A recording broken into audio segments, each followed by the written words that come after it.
हमारी ये फिल्म समर्पित है उन लाखों कश्मीरी पंडितों को जिन्हें 1990 में पाक परस्त आतंकवाद के चलते कश्मीर छोड़ना पड़ा। वो कश्मीर जहां वो जन्मे थे, पले बढ़े थे, जहां उनके घर थे, ज़मीनें थीं, उनके कारोबार थे और उनके पूर्वजों की यादगारें थीं। हज़ारों परिवार इस पलायन के लिए मजबूर हुए। जिन्होंने इनकार किया वो मार दिए गए, उनके घरों को जला दिया गया और उनकी बहू बेटियों की इज्जत तार तार कर दी गई। और ये बेचारे पिछले 29 सालों से देश के विभिन्न हिस्सों में बहुत ही तकलीफदेह ज़िंदगी गुजार रहे हैं, सिर्फ इस एक उम्मीद पर कि एक दिन वो वापस अपने घर कश्मीर जा पाएंगे।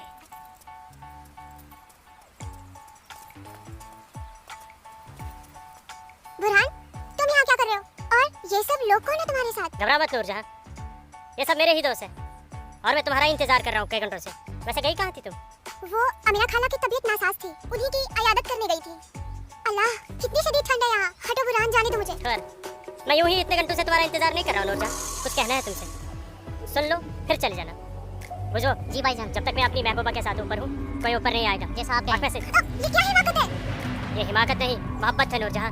कितने सालों से तड़प तड़प के दूर से देखता रहा हूँ तुम्हें, बस अब सब्र नहीं होता। पक। ये मोहब्बत नहीं, ये हवस है। तुम्हारी इन्हीं हरकतों की वजह से अब्बू और भाई ने तुम्हें घर में घुस के पीटा था। तब मैं सिर्फ बुरहान था नूरजहां, एक कश्मीरी बेरोजगार नौजवान। अब मैं हूँ एक जहादी कमांडर बुरहान वानी। तुम जहादी बन गए? सुबह तो पागल हो गए। हाँ, पागल हो गया तुम्हारे इश्क में, दीवाने की तरह दर दर भटक रहा था तुम्हारे पीछे पीछे। तुम्हारा लम्स तो क्या, तुम्हारे दीदार तक नसीब नहीं होते थे। तभी अल्लाह के एक बंदे ने मुझे जिहाद का रास्ता दिखाया, और जिस रास्ते पे चलकर जीते जी तुम जैसी परी मेरी आगोश में होगी और मरने के बाद जन्नत की हूरें मेरे सीने से चिपकी होंगी। चलो आज मैं तुमसे निकाह करूंगा। तुम गलत कर रहे हो, छोड़ो। निकाह? वो भी तुम जैसे जिहादी से? हरगिज़ नहीं। खामोश! क्या तुझे नहीं पता कि वादी में कोई लड़की किसी जिहादी की फरमाइश ठुकराकर जिंदा नहीं रह सकती? जिसे तू जिहाद कह रहा है वो जिहाद नहीं, फसाद है। और तुझ जैसे फसादी के ऊपर मैं थूकती हूँ।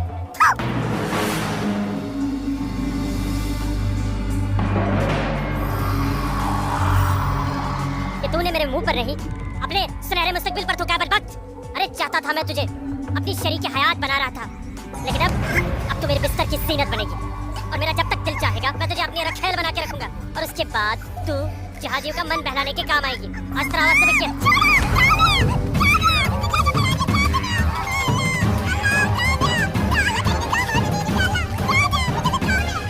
तूने मेरे मुंह पे थूका था।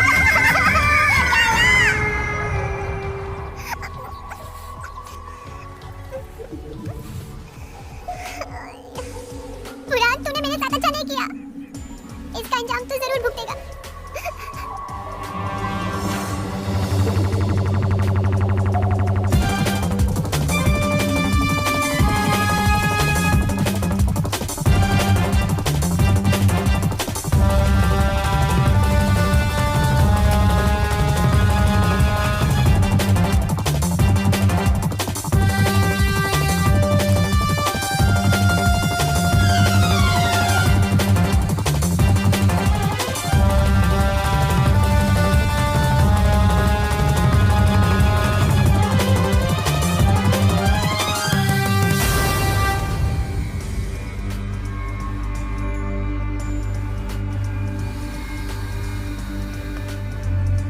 Sir, target 1 fire!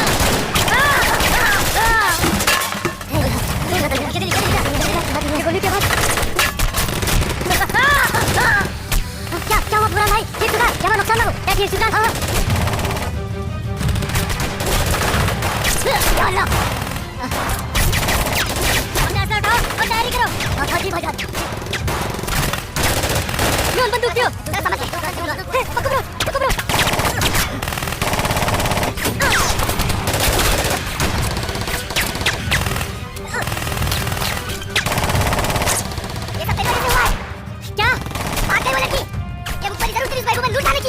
बिल्कुल सही कहा, ये उसने किया। अरे यार तुम घबराओ मत, कुछ देर के लिए इन आग वालों को रोक के रखो, तब तक हमारा यहाँ से निकलने का बंदोबस्त हो जाएगा। अरे तकबीर, अल्लाहू अकबर।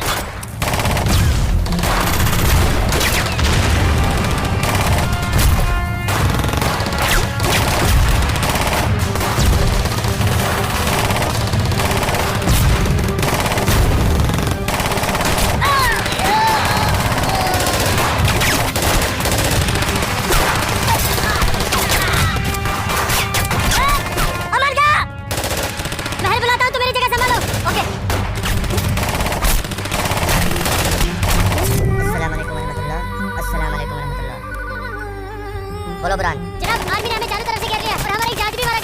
मैंने तो तुम्हें और तुम्हारे साथियों को एक नई और महफूज जगह रखा था, तो फिर ये आर्मी को कैसे पता चला? जनाब, अभी इन बातों का करने का वक्त नहीं है। हमारे यहाँ से निकलने का बंदोबस्त कर दो। ठीक है, करता हूँ मैं कुछ। तुम घबराओ मत, अल्लाह तुम्हारे साथ है। जब तक लोग मदद के लिए नहीं आ जाते, तब तक तुम आर्मी को रोक के रखो। जी जनाब। हलफारी अशरफ। अस्सलाम वालेकुम जनाब। सलाम छोड़ो और काम की बात सुनो। अपने सारे लड़कों तक ये पैगाम पहुंचा दो कि वो बमदोरा कोकरनाग पहुंच जाए। वहाँ पे हमारे 6 जहादी फंसे हुए हैं। ठीक है जनाब, आप समझिए लड़के पहुंच गए। लेकिन ये आर्मी को कैसे पता चला? ये इंडियन आर्मी भी ना सूंघ ही लेती है।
तूने हम सबका बेवकूफ बना के जिहादी बना दिया। क्या कहता था तू? जिहादी बनकर हम घाटी पर राज करेंगे, हमारे पास दौलत होगी, हर एक इंसान हमसे खौफ खाएगा, घाटी की हर एक खूबसूरत लड़की पर हमारा हक होगा। अरे 3 महीने हुए जिहादी बने हुए, और देख देख आज मौत हमारे सामने खड़ी है। हिम्मत मत हार अशरफ, हमारे लिए मदद आती ही होगी। पोजीशन ले तू। या खुदा, मैं क्यों इन लोगों की बातों में आ गया? अच्छा भला इंजीनियरिंग की पढ़ाई कर रहा था, तूने हमें जिहादी बना दिया। या अल्लाह। देख अशरफ, मदद आ गई है। अशरफ देख,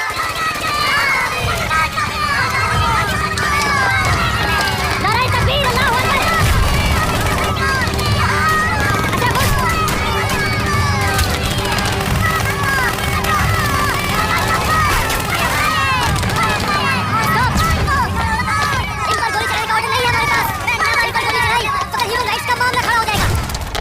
नीचे बैठ।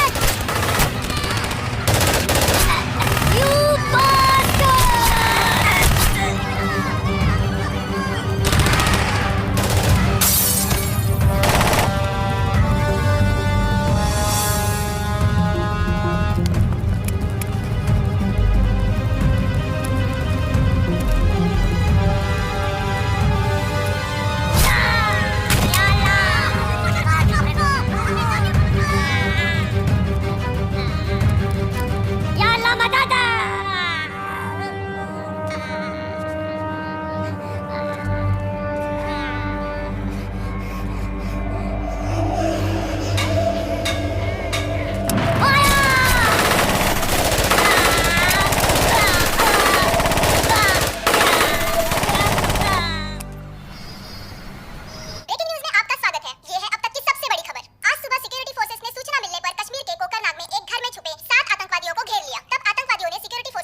साल के आखिरी महीने में 6 आतंकी और कम हो गए बाबूजी। और इस साल तो 300 से ज्यादा आतंकी जन्नत के हूरों के पास पहुंच गए। ये मोदी सरकार है, आतंकवाद का खात्मा करके ही दम लेगी। आर्मी वालों को खुली छूट दे रखी है। ठीक कह रहे बाबूजी आप, जो हो रहा है वो इस देश के लिए बिल्कुल सही हो रहा है। क्या सही हो रहा है? कितने पीएम आए, कितने पीएम गए, लेकिन हम कश्मीरी पंडितों की हालत वैसी की वैसी है, सुधरी नहीं। ना हम अपने गांव जा पाए और ना ही अपने पुश्तैनी घर।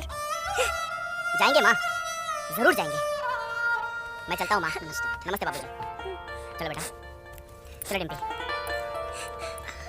दादाजी, हमारा पुश्तैनी गांव कहाँ पर है और हम क्यों नहीं जा पा रहे वहाँ पे? अरे बेटा, अभी तुम छोटे हो, जब बड़े हो जाओगे ना तुम्हें पता चल जाएगा। दादाजी, मैं बड़ा हो गया, प्लीज बताइए ना दादाजी हमारा घर कहाँ पे है? बताता हूँ बेटा। बेटा घाटी में अनंतनाग जिले में शेखपुरा नाम का एक गांव है। उस गांव का नाम उस जमाने में उमा नगरी हुआ करता था। उसी गांव में हमारा पुश्तैनी घर है बेटा। नहीं नहीं, कश्मीर मेरा है, हमारा है, कश्मीर हमारा है, नहीं दूंगी। हाँ, कश्मीर मेरा है ना, नहीं दूंगे। ये झंडा हमारा है, नहीं, ये कश्मीर हमारा है। श्यामलाल काका, ये पागल लाजो क्या दीनानाथ काका की कोई रिश्तेदार है? नहीं बेटा, ये हमारे कश्मीर के उस हिस्से के रहने वाली एक अभागन है, जो हिस्सा अब पाकिस्तान में है, जिसे पीओके कहते हैं। बहुत छोटी थी, विभाजन के वक्त बेहोशी की हालत में एलओसी के पास गांव वालों को मिली थी। इसे अपनी हवस का शिकार बनाया था पाकिस्तान के उन दरिंदों ने। उसी सदमे की वजह से इसकी हालत आज तक ठीक नहीं हुई। आज भी इसको ऐसे दौरे अक्सर पड़ते रहते हैं। लाजो, क्या हुआ क्या हुआ क्या हुआ क्या हुआ क्या हुआ लाजो? कोई नहीं मारे, कोई नहीं मारेगा तुझे, मैं हूं ना, कोई नहीं मारेगा। शांत हो जा, शांत हो जा, कोई नहीं डंडा लेगा तेरा। भूख लगी है ना, भूख लगी, चलो चलो घर चलो, घर चलो, चलो घर चलो। भूख लगी है ना, चलो चलो चलो चलो घर चलो। वो बोले मार डालेंगे मुझे, मार डालेंगे। कोई कुछ नहीं करेगा तुम्हें, शांत हो जाओ, बिल्कुल शांत हो जाओ और शांति से यहाँ बैठ जाओ, बैठ जाओ। यहाँ रखो झंडा, झंडा यार, झंडा गिर गया झंडा, झंडा संभाल के रखो। भूख लगी है ना तुम्हें, अभी लाता हूँ। हाँ यार कपिला, आ रही हूँ, चप्पा मार डालूंगी। आइए बाबूजी, अरे मेरा बच्चा कपिला, ये लाजो आई है, उसे भूख लगी है। अच्छा अच्छा, मुझे भूख लगी है लाजो, मुझे उधर भी जाना है। लाजो माँ के लिए कुछ खाने को ला बेटा, बोल। हाँ हाँ अभी आई। रोटी खा के झंडा लेके जाना है। हाँ आ रही हूँ। खाओ खाओ खाओ लाजो। नहीं नहीं तुम खाओ। बाबूजी सूरज भैया कहाँ है? सूरज बाद में होगा।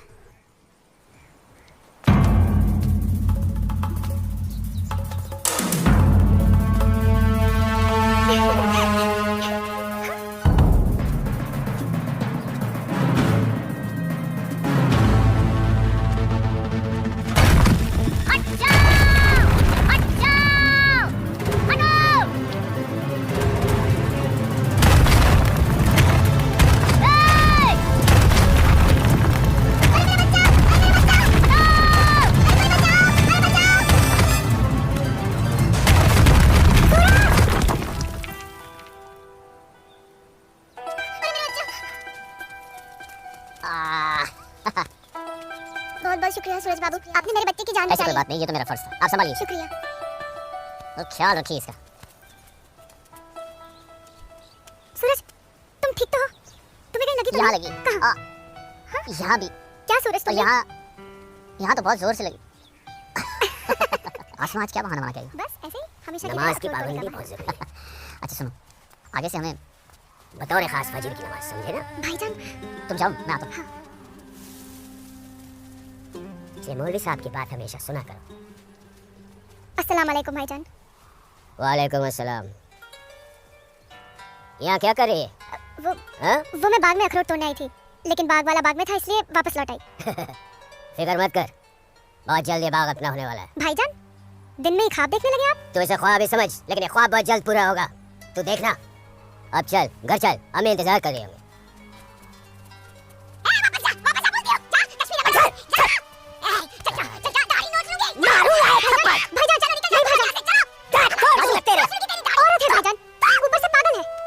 जाने दीजिए बेचारी को। चलिए कश्मीर समझ गए? क्या करे बेटा, सब खत्म हो गया। ये भैरव के चुटकुले भी बड़े मजेदार हैं। आइए आइए गिरधारी जी, आइए। नहीं नहीं रुक जा। नमस्कार। क्या बात है, तबीयत तो ठीक है ना? नमस्ते। आप अनंतनाग गए थे ना? जी हाँ, इतनी देर हो गई, क्या बात है? सुबह से कोर्ट के चक्कर काट रहा था दीनानाथ जी। बैठिए बैठिए बैठिए बैठिए चाचा, बैठिए।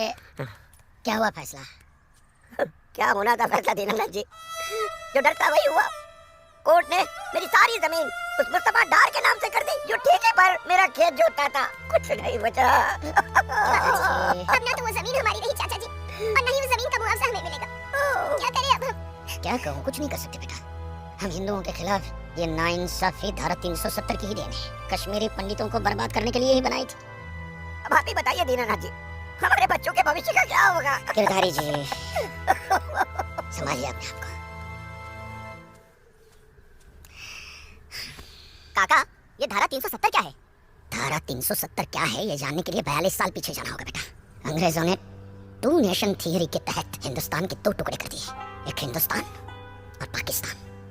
पाकिस्तान की बहुत इच्छा थी कि जम्मू कश्मीर का विलीनीकरण पाकिस्तान में हो जाए, और राजा हरि सिंह चाहते थे कि कश्मीर एक स्वतंत्र देश रहे। वो न हिंदुस्तान में विलीन होना चाहते थे न पाकिस्तान में, और तब पाकिस्तान ने खूनी खेल खेला। अक्टूबर 1947 में पठानी कबायलियों को जम्मू कश्मीर के खिलाफ उकसाया, कश्मीरी पंडितों का कत्लेआम करवाया। ऐसे हालात देखकर राजा हरि सिंह ने घबराकर नेहरू जी से कहा, कृपा करके आप कश्मीर को बचा लीजिए। मैं ऐसे हालात में चाहता हूँ कि कश्मीर का विलीनीकरण भारत में ही हो जाए, सेना भेजिए। लेकिन जब तक भारतीय सेना कश्मीर पहुंची बहुत देर हो चुकी थी। न जाने कितने कश्मीरी पंडितों का कत्लेआम हो चुका था। कश्मीर का 1/3 हिस्सा पठानी कबायलियों ने अपने कब्जे में कर लिया था। लेकिन अपनी इस नीच हरकत के बाद भी पाकिस्तान बाज नहीं आया। पठानी कबायलियों और भारतीय सेना के बीच युद्ध जारी रखा पाकिस्तान ने। संयुक्त राष्ट्र सुरक्षा परिषद के 3 सदस्य आयोग की रिपोर्ट पर 13 अगस्त 1948 को पठानी कबायलियों और भारतीय सेना के बीच युद्ध विराम घोषित हुआ और यह तय किया गया कि कश्मीर समस्या का हल जनमत के आधार पर ही होगा। सितंबर 1951 में मताधिकार के बाद एक बार फिर जम्मू कश्मीर के भारत में विलय की पुष्टि की गई, मगर इसी दौरान शेख अब्दुल्ला ने अपने हाथों से धारा 370 का ड्राफ्ट तैयार किया और नेहरू जी को सौंपा। सरदार पटेल और अंबेडकर साहब की मर्जी के खिलाफ 1952 में नेहरू जी ने इसे लागू भी कर दिया। इसी धारा 370 की वजह से नेहरू जी ने कश्मीर को एक ऐसा विशेष दर्जा दे दिया जिसमें जम्मू कश्मीर राज्य ने हिंदुस्तान से अपना एक अलग संविधान स्थापित कर लिया। इसी धारा 370 की वजह से हमारे हिंदुस्तान का राष्ट्र ध्वज अलग है और कश्मीर का भी ध्वज अलग। इसी धारा 370 की वजह से कश्मीर की कोई भी महिला यदि भारत के किसी भी अन्य राज्य के नागरिक के साथ शादी करती है तो उस महिला की नागरिकता समाप्त हो जाती है। लेकिन यदि वो महिला अगर किसी पाकिस्तानी नागरिक के साथ शादी करती है तो पाकिस्तानी नागरिक कश्मीर का नागरिक हो जाता है, हिंदुस्तान का नागरिक हो जाता है। इसी धारा 370 की वजह से भारत के किसी भी अन्य राज्य का नागरिक जम्मू कश्मीर में जमीन खरीद नहीं सकता, व्यापार नहीं कर सकता। लेकिन जम्मू कश्मीर का नागरिक भारत के किसी भी अन्य राज्य में जाकर अपना व्यापार कर सकता है, जमीन खरीद सकता है, कुछ भी कर सकता है। अरे ये बिग लैंड रेवोल्यूशन है, क्या है पता है? यदि जम्मू कश्मीर का कोई भी मुसलमान जमीन ठेके पर लेकर खेती करता है तो कश्मीर की सरकार उस हिंदू को बिना मुआवजा दिए वो जमीन जबरन उस मुसलमान को दे सकती है। ये है बिग लैंड एबोलिशन एक्ट, ये है धारा 370-35 से और इसी का नतीजा है ये गिरधारी जी का फैसला। और सिर्फ यही नहीं, ये जो सरकार की ऋण निरस्तीकरण योजना है ना, इसके अंतर्गत उन सारे मुसलमानों का कर्जा माफ कर दिया जाएगा जो उन्होंने हिंदुओं से लिया। बताइए, सरकारी नौकरियों में 5% का आरक्षण हिंदू के लिए किया है। सारे हिंदू कश्मीर से चले जाएं, यही चाहता है पाकिस्तान और यही चाहते थे शेख अब्दुल।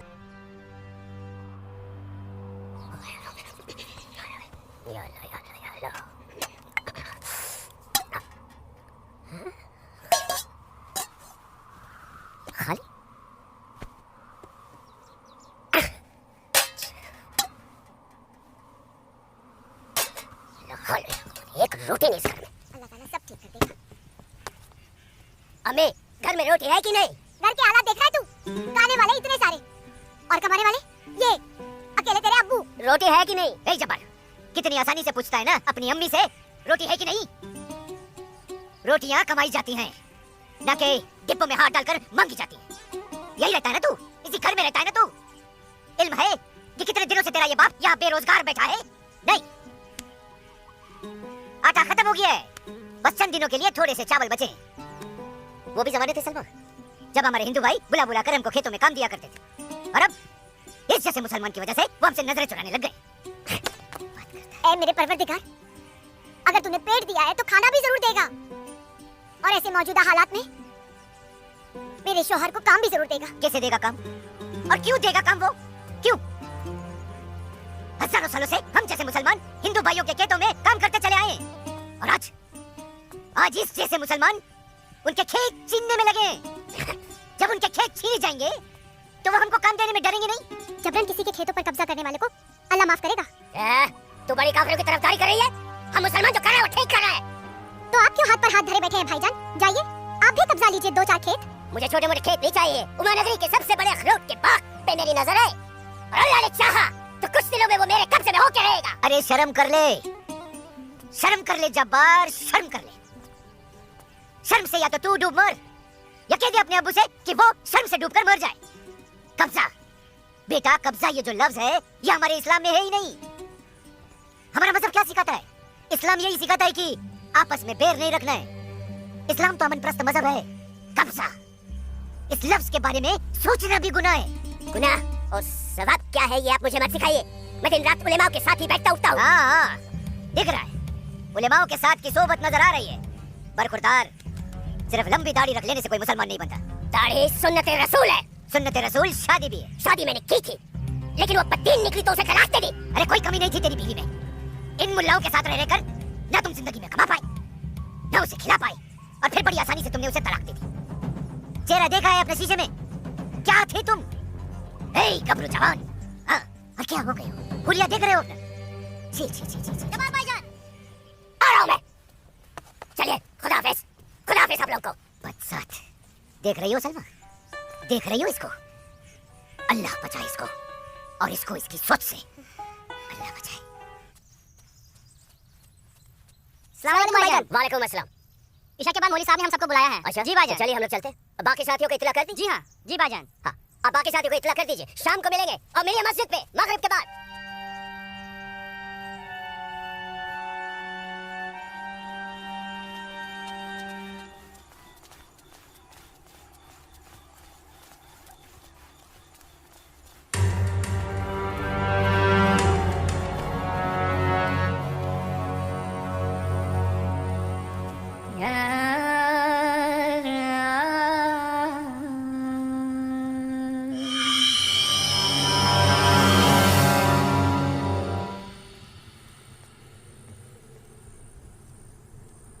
खुशामदीद बिरादरान इस्लाम।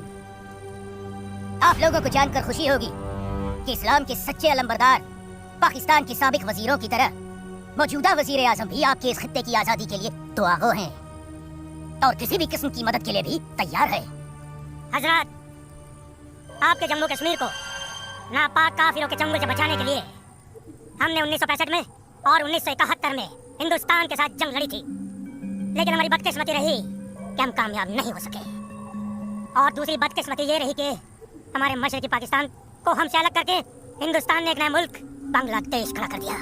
लिहाजा हमारे जख्म तब तक नहीं भरेगा जब तक कि हम कश्मीर को हिंदुस्तान से अलग करके अपने पाकिस्तान में शामिल नहीं कर लेते।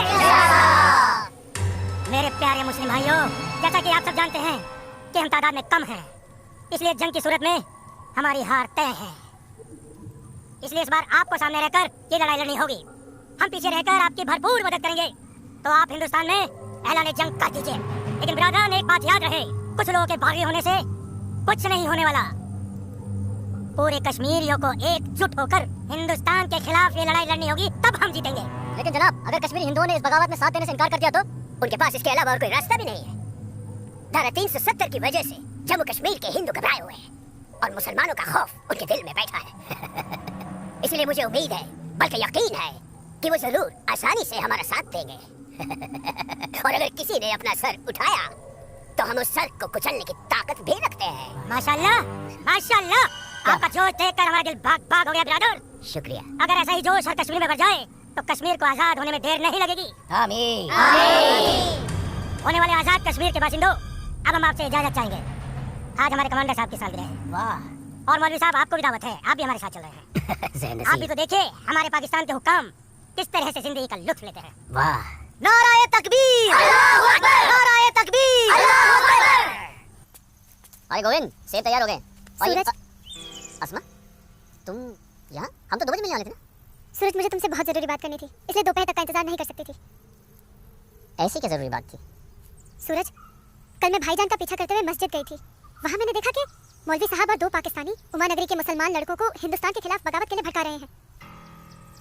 ये पाकिस्तान के पास कुछ काम धंधा तो है नहीं, और ना ही पाकिस्तान की इतनी हिम्मत है और ताकत है कि हिंदुस्तान का कुछ बिगाड़ सके। तुम चिंता मत करो, ये सब करने से कुछ नहीं होगा। हालात की संगीनी को समझो सूरज। वो कुछ कर पाए ना पाए, लेकिन हिंदू और मुसलमानों के बीच नफरत की दीवार तो खड़ी कर सकते हैं। उसका असर मुझे अभी से दिखाई दे रहा है। कोई कितनी भी बड़ी दीवार क्यों ना खड़ी कर दे, हमारा प्यार सारी दीवारें गिरा देगा। मुझे बहुत डर लग रहा है सूरज। अगर ये सब सच हो गया और मैं तुमसे जुदा हो गई तो मैं जीते जी मर जाऊंगी। अस्मा, हमारा प्यार इतना कमजोर नहीं है, और अपने प्यार को इतना कमजोर मत समझो। मैं वादा करता हूँ, जीऊंगा तो तुम्हारा हाथ पकड़कर, और मरूंगा तब भी तुम्हारा हाथ पकड़कर मरूंगा।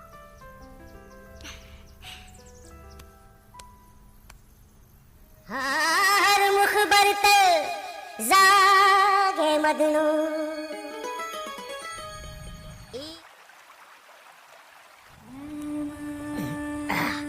बिरादर, हमारा मेहमान नवाजी में कहीं कोई कमी तो नहीं रह गया? नहीं बिल्कुल नहीं जनाब, इतनी उम्दा शराब के साथ रक्का सा का वो थिरकता हुआ बदन, ओए होए, जिंदगी का मजा आ गया। अरे आप बदबख्त, हमारे मेहमान का जाम बनाओ। माफ कीजिएगा जनाब, इस्लाम में शराब हराम है। ओ हाँ, हराम। और सुअर? लाहौल बिला कुव्वत जनाब, वो भी तो हराम है। तो ये समझ लीजिए मौलवी साहब कि हम आधे मुसलमान हैं, शराब पीते हैं, सुअर नहीं खाते। इन दोनों से बहुत तारीफ सुनी है आपकी मौलवी साहब। मकबूजा कश्मीर को भारत से अलग करने में बहुत अहम किरदार निभा रहे हैं आप। मैं इसे अपना फर्ज समझता हूँ।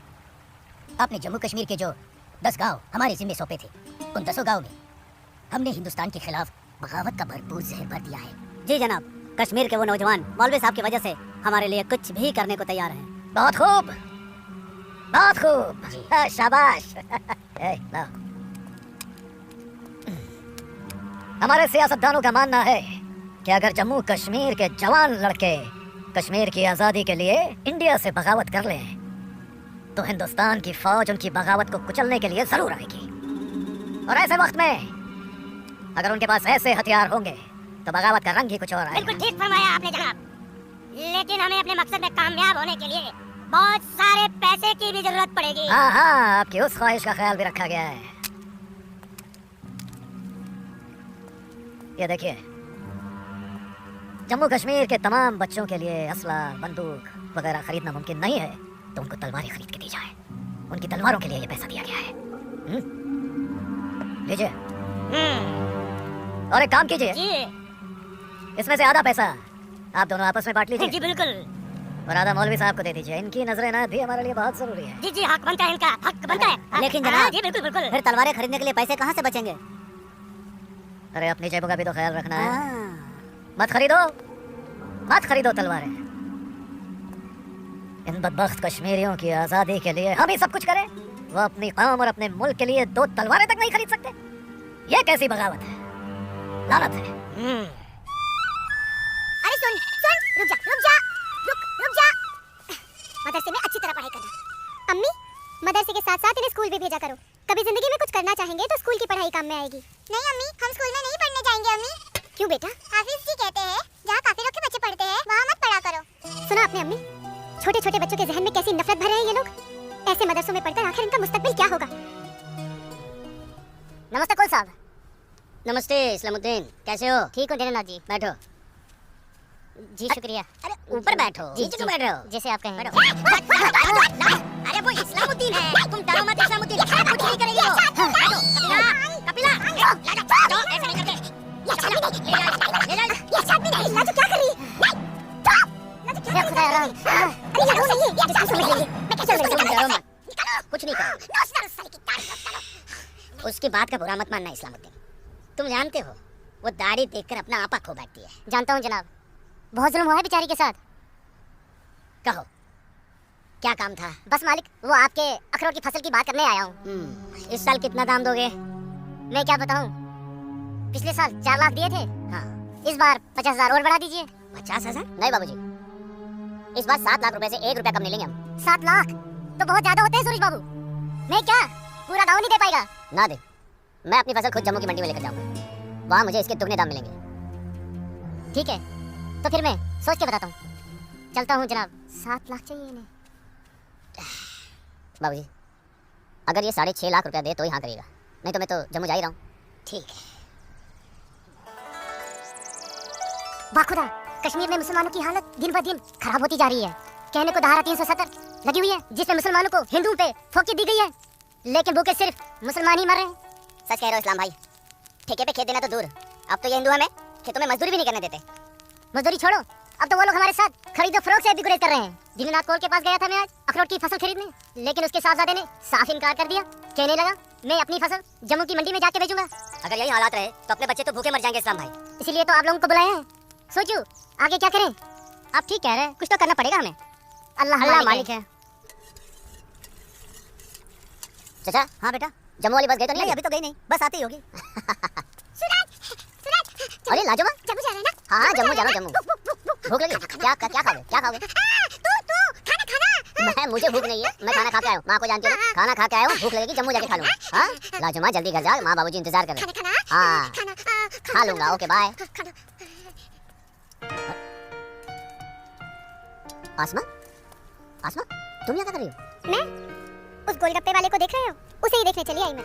है ही इतना खूबरू वो, खुद को रोक नहीं पाई मैं। अरे मैं इसलिए पूछा था क्योंकि जम्मू से आने के बाद तो मिलने वाले थे हम लोग। तो ठीक है, वापस चली जाती हूँ। अरे आसमा अब आई गई तो ठीक से दीदार तो करने दो।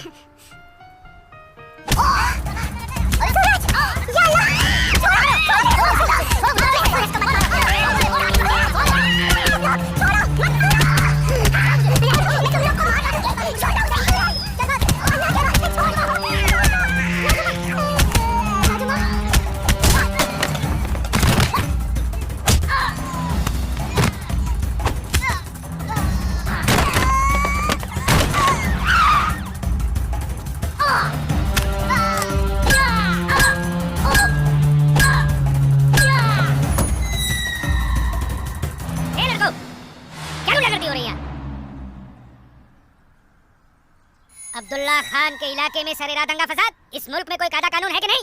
कमबख्तों ने सड़क को जंग का मैदान बना रखा है। सूरज हवलदार खड़े क्या हो, डालो सबको गाड़ी में। सूरज इन्हें को बताना पड़ेगा। देखो कैसे डर रहा है।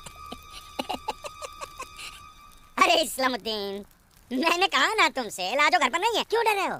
जी जनाब, तो मैं 5.5 लाख में फसल अपनी समझूं?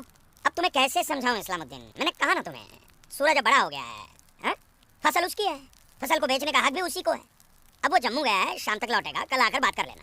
दीनानाथ जी, हाँ दीनानाथ जी, क्या हुआ गिरधारी जी, तबीयत तो ठीक है? मैं तो ठीक हूँ। सूरज को पुलिस पकड़ के ले जा रही थी। क्या कह रहे हैं आप? मैं सही कह रहा हूँ। मैं बस डिपो गया था कुछ काम से, वापस आने लगा तो देखा सूरज और कुछ और लड़कों को पुलिस जीप में बिठा के ले गई। कपिला कपिला क्या बात है? मैं जरा थाने जाकर आ रहा हूँ, आकर बताता हूँ। थाने? चलिए गिरधारी जी। अरे माँ, बाबूजी कहाँ गए? कह तो रहे थे थाने जा रहे हैं पर हाँ बेटा, सूरज भैया को पुलिस पकड़ के ले गई।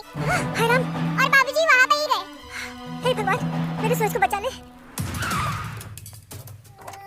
अस्सलाम वालेकुम भाईजान। वालेकुम सलाम। अब बताओ बे लफंगो, सरेरा क्यों मारपीट कर रहे थे तुम लोग? बोलो। जनाब हमने कहाँ मारपीट की, पीट तो यही रहा था हम सबको। देखिए जनाब हमारी क्या हालत कर दी। अस्तगफिरुल्लाह, एक अकेले काफी से 4 मुमिन पिट कर आए हो तुम लोग। हीरो समझता है अपने आप को, गुंडागर्दी करता है सर यार। क्या खाता बे? अखरोट। Shut up. मेरा मतलब जनाब ये तो खाते पीते घर का है, हम लोगों को तो 2 वक्त की रोटी नसीब नहीं होती, इसलिए कहा जनाब। चुप खबीस, अपनी बुज़दिली को गरीबी का जामा मत पहना। बहुत शौक है गुंडागर्दी करने का। शुरुआत इन लोगों की तरफ से हुई थी। ये झूठ बोल रहा है जनाब। मैं सच कह रहा हूँ जनाब, वो तो इन लोगों ने पीछे से वार किया मुझ पर, सामने से आते तो यहाँ खड़े रहने के लायक नहीं रहते। इंस्पेक्टर अब्दुल खान नाम है हमारा, हाकिम इलाका है हम, सच और झूठ बाखूबी समझते हैं। कोई सबूत है तुम्हारे पास? कोई गवाह है? मेरे पास है, मैं बताती हूँ। इन चारों ने इसको मारा, मेरे सूरज को मारा। हाँ, इन लोगों ने पहले मारा, ये दाढ़ी वाले। चुप मनहूस पगली कहीं की, देखा होगा बदबख्त, यहाँ पागलों की गवाही नहीं चलती। हवलदार ले जाओ, बाहर निकालो इसे।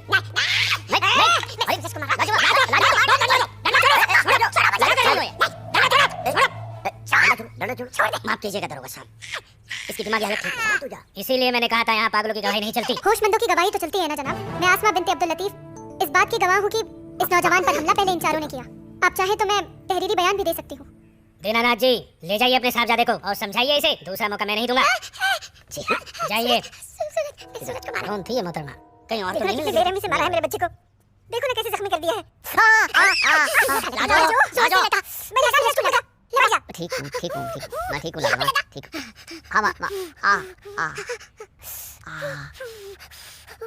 भाभी मैं सच कह रहा हूँ, इसमें मेरी कोई गलती नहीं है। मैं जानता हूँ बेटा, कश्मीर की परिस्थिति ठीक नहीं है बेटा। ये वोट बैंक की राजनीति करने के लिए ये मुसलमानों की संख्या बढ़ा रहे हैं। अब उनके बच्चों के पास काम धंधा नहीं है, रोजगार नहीं है, तो बच्चे लूटपाट के अलावा क्या करेंगे? वो लड़की अपना बयान नहीं देती तो पुलिस नहीं छोड़ती तुम्हें। कौन थी वो लड़की? वो जान पहचाने बस। ठीक है, आराम करो बेटा।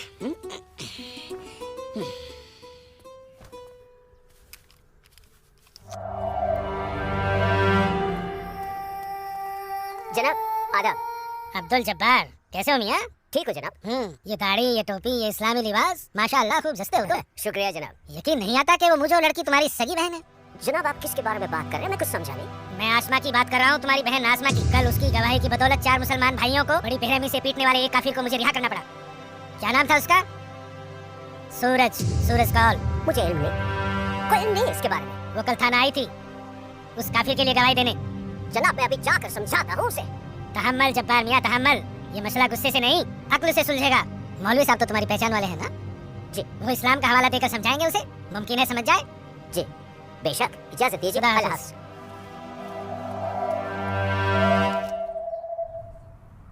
सिर्फ नाम की मुसलमान हो तुम, शर्म नहीं आई तुम्हें मुसलमानों के खिलाफ जाकर एक काफिर की हिमायत करते हुए? मैंने किसी की हिमायत नहीं की है मौलवी साहब, सिर्फ सच बोला है। तुम शायद इस्लाम के अहकाम से वाकिफ नहीं हो। तुम्हारा पहला फर्ज अपने इस्लामी भाइयों की मदद करना था, ना कि उनके खिलाफ बोलना। ये आपका फरमान है, कुरान का नहीं, और ना ही हमारे नबी हजरत मोहम्मद सल्लल्लाहु अलैहि वसल्लम ने ऐसा कुछ फरमाया है। क्या बकती हो बदजुबान लड़की? बकती नहीं हूँ, हदीस बयान करती हूँ। आप तो आलिम हैं, जरूर पढ़ा होगा आपने कि जब एक बार एक यहूदी और मुसलमान का मामला आप सल्लल्लाहु अलैहि वसल्लम के सामने पेश किया गया तो उन्होंने फैसला यहूदी के हक में दिया, क्योंकि गलती मुसलमान की थी। या फिर कह दीजिए कि ये हदीस झूठी है। मौलवी साहब से जबान लड़ाती है लड़की, तू चुप कर। तू चुप कर जबान। अरे हम अपने दीन से इतने नावाकिफ नहीं है जो किसी भी खुराफात को इस्लाम मान ले। मौलवी साहब, आपको आपका जवाब तो मिल गया होगा, हैं? अब मेहमान नवाजी का मौका तो दीजिए। कहवा नोश फरमाएंगे आप? वो क्या है कि हमारी ये जो बड़ी बेटी है ना, कमाल का कहवा बनाती है, पी लीजिए। आप पी ले, आज की लड़की हमें हदीस सिखाएगी। शाबाश मेरी बच्ची, शाबाश। तूने उस मौलवी को उसका सही चेहरा दिखा दिया और हम बात खुश हुए तुमसे। जीती रहो।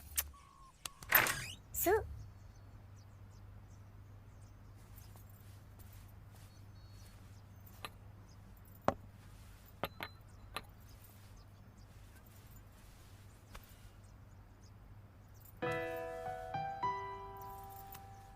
सूरज, माँ कब आई आप? मैं तो अभी आई बेटा। कैसा है? आपका बेटा हूँ माँ, ये मामूली चोट से मुझे क्या होगा? मैं जानती हूँ मेरा बेटा हिम्मत वाला है। तभी तो एक मुसलमान लड़की से शादी करने की बात अपनी जबान पर ले आया। माँ हिंदू मुसलमान तो हम खुद बने हैं, भगवान ने तो हमें इंसान बनाया है। आसमां बहुत अच्छी लड़की है माँ, और वो मुझसे बहुत प्यार करती है। और तुम? मैं भी, अपनी जान से भी ज्यादा। हे भगवान, ये तुमने क्या कर दिया सूरज? मैंने कुछ नहीं किया माँ, ये तो बस हो गया। पता ही नहीं चला कि हम दोनों कब इतने करीब आ गए। माँ मैं आसमां से शादी का वादा कर चुका हूँ, अगर मैंने अपना वादा पूरा नहीं किया तो टूट जाएगी और मैं भी जिंदा नहीं रह पाऊंगा। भगवान ना करे, कैसी बातें कर रहा तू उसे बहुत प्यार करता है ना? ठीक है, मैं भी तेरे साथ हूँ। लेकिन समाज क्या कहेगा बेटा? माँ मुझे समाज की कोई परवाह नहीं है, मुझे अपने परिवार की परवाह है। मेरी बहन आसमा को अपनी भाभी मान चुकी है, मेरी माँ मेरे साथ है, और मैं जानता हूँ कि मेरी माँ बाबूजी को मना ही लेंगी। बहुत बदमाश है तू। ठीक है, मैं बाबूजी को मना लूंगी, लेकिन थोड़ा सा वक्त लगेगा। चल दूध पी ले। उफ, सुबह से 10 बार गले लग चुकी है। मैं जानती हूँ कुछ कहना चाहती है। क्या है? माँ हो ना, चेहरा पढ़ लेती हो। वाह वाह वाह वाह वाह, सब कुछ बात करना बच्ची, खर्चे की बात मत करना। अम्मी एक पैसा नहीं। सुनो ना अम्मी, अम्मी अम्मी एक बात पूछूं अम्मी? बोलो। आप बुरा तो नहीं मानोगी? अरे बोल ना। अम्मी, क्या एक मुसलमान लड़की एक हिंदू लड़के से मोहब्बत कर सकती है? कर सकती है? कर सकती नहीं मेरी बच्ची, कर चुकी है, वरना उस लड़के के हक में बोलने की हिम्मत नहीं रखती। अम्मी, सब कुछ जानते हुए भी आपने मुझे कुछ नहीं कहा। तेरी माँ हूं ना, अपनी बच्ची की खुशी चाहती हूँ। अम्मी, अम्मी सूरज मुझसे शादी करना चाहता है, आपको कोई एतराज तो नहीं? मुझे कोई एतराज नहीं, तेरे अब्बू को भी मना लूंगी, लेकिन तेरे नसीब का क्या करूं? तूने एक मुसलमान के घर में जन्म लिया है, और ये कौम के ठेकेदार तुम दोनों को जीने नहीं देंगे, तुम दोनों को मार देंगे बच्ची, मार देंगे। लेकिन अम्मी, हम एक दूसरे के बिना जी भी तो नहीं सकते। तुम दोनों एक दूसरे के साथ रहना चाहते हो ना, तो तुम दोनों यहाँ से बहुत दूर चले जाओ, जहाँ लोग तुम्हें हिंदू मुसलमान नहीं, सिर्फ इंसान समझे। भाग जा मेरी बच्ची, भाग जा मेरी बच्ची, भाग जा।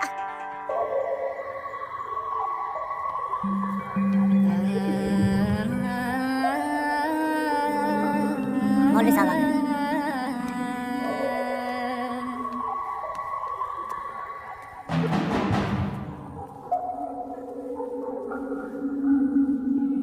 हजरत, वो वक्त आ चुका है जब तुम सभी को अपने जम्मू कश्मीर को आजाद कराने के लिए हिंदुस्तानी हुकूमत के खिलाफ बगावत की आवाज बुलंद करनी होगी। नारे तकबीर! उमा नगरी के तो हर घर में बगावत की तैयारियां चल रही हैं और अब आप लोगों का फर्ज बनता है कि मौलवी साहब की हिदायत के मुताबिक जम्मू और कश्मीर के बाकी बचे हुए शहरों और गांव में जाकर लोगों को बगावत के लिए तैयार करें।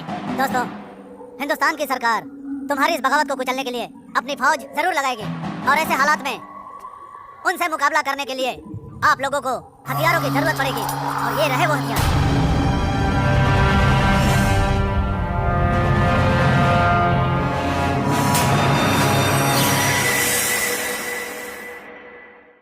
तुम्हारी इस बगावत को कुचलने के लिए अपनी फौज जरूर लगाएगी और ऐसे हालात में उनसे मुकाबला करने के लिए आप लोगों को हथियारों की जरूरत पड़ेगी। लीजिए बिरादर, ये असला आपका है।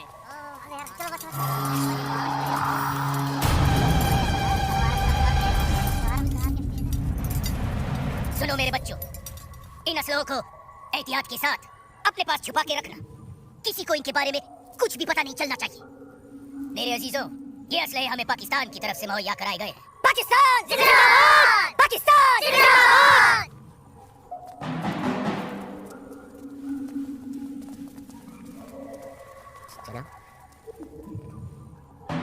ऐसे हमें क्या देख रहे हो बिरादर? जनाब अली, मौलवी साहब ने कहा था कि आप हमें थोड़े पैसे भी देंगे। क्यों मौलवी साहब? जनाब, यहाँ के मौजूदा हालात की वजह से लोग दाने दाने के लिए मोहताज हो गए, इसलिए मैंने इससे कहा था कि मैं इसे थोड़े पैसे दिलवाऊंगा। लीजिए, रखिए। शुक्रिया जनाब। कोई बात नहीं। अल्लाह हाफिज। मौलवी साहब, आम लोगों के मुंह पैसे का खून मत लगाइए, वरना मुश्किल में आ जाएंगे आप। माफ कीजिएगा जनाब, यहाँ हमारे मुसलमान भूख की वजह से मर रहे हैं। बुरा मत मानिए मौलवी साहब, भूख ही इनकलाब लाती है। जिनके पेट भरे होते हैं ना, वो हथियार नहीं उठाते। इनको सिर्फ मजहब की खुराक दीजिए, वरना आप भूखे मर जाएंगे मौलवी साहब। अम्मी जान, अम्मी जान, जब्बार, अम्मी जान, जब्बार, अम्मी जान, ये कुछ पैसे हैं, आप रख लीजिए। इतने सारे पैसे ये कहाँ से आए बच्चा? एक काम मिला है, उसकी पेशगी है। काम मिला है? इतनी सारी पेशगी? या अल्लाह, मेरे बच्चे की पहली कमाई में बरकत देना परवरदिगार, ताकि इस घर की मुफलिसी दूर हो सके। इंशाल्लाह बहुत जल्द। अच्छा बच्चा, आसमा का घर पे दिख नहीं रही। तेरे अब्बू के साथ गई है, बस आती होगी। अम्मी जान, अब उसकी उम्र हो गई है, जरा उसके आने जाने पे थोड़ी निगरानी रखिए आप। अरे वाह, घर में पहली कमाई लाते ही बहन पे पाबंदी शुरू कर दी है तूने तो। नहीं, ऐसी बात नहीं है, लेकिन चलिए, रात बहुत हो गई, मैं भी आराम कर लेता हूँ, आप भी आराम फरमा लीजिए। चलिए, अल्लाह हाफिज। अल्लाह हाफिज। जितनी अजीब हमारी मोहब्बत है, उतनी अजीब हमारी माएँ हैं। समझ में नहीं आता है कि क्या करूं। मेरी माँ ने कहा है कि थोड़ा इंतज़ार करो, और तुम्हारी माँ ने तो हमें यहाँ से भाग जाने के लिए हरी झंडी दे दी। अब अपनी माँ की बात मानकर इंतज़ार करूं या तुम्हारी माँ की बात मानकर तुम्हारे साथ यहाँ से कहीं दूर चला जाऊं। जब माओ की दुआएं साथ में हैं, तो जल्दी किस बात की? थोड़ा इंतजार करते हैं। अब ये इंतज़ार ही तो नहीं होता ना आसमा।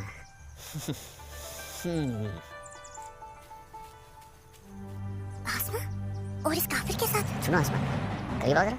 अलवर, हमारे पास वक्त बहुत कम है और मकसद बहुत बड़ा। भाईजान! हाँ? जब्बार भाईजान! अरे भाई, भागते क्यों आ रहे नहीं हो? रुके आप लोग, मौलवी साहब आ रहे पीछे पीछे। परसों जुमे की नमाज के बाद हम पंडितों की बस्ती में चलेंगे और उन्हें हिंदुस्तान की सरकार के खिलाफ बगावत करने के लिए समझाएंगे। लेकिन भाईजान, अगर वो नहीं माने तो? नहीं माने तो मौलवी साहब उन्हें समझाएंगे। अगले जुमे की नमाज बगावत तय है। मेरा यकीन करो, हिंदू लोग मानेंगे, जरूर मानेंगे। आदाब आदाब आदाब। और अगर नहीं माने तो इंशाल्लाह हम मुसलमान अकेले ही काफी है हिंदुस्तान को हिलाने के लिए। बेशक बेशक। बस तुम सब लोग पूरी तैयारी में रहो। अगले जुमे तक हमारी मदद के लिए पाकिस्तानी फौज भी सरहद पहुंच जाएगी। इंशाल्लाह अगले जुमे तक हमारी तकदीर बदल जाएगी। आमीन सुम्मा आमीन। सुम्मा आमीन। भाईजान, जब्बार भाईजान, चल के देखिए आपकी बहन अस्मा पंडित दीनानाथ के लड़के सूरज के साथ उसके बागान में क्या कर रही है। उस काफिर पंडित के बच्चे की इतनी हिम्मत।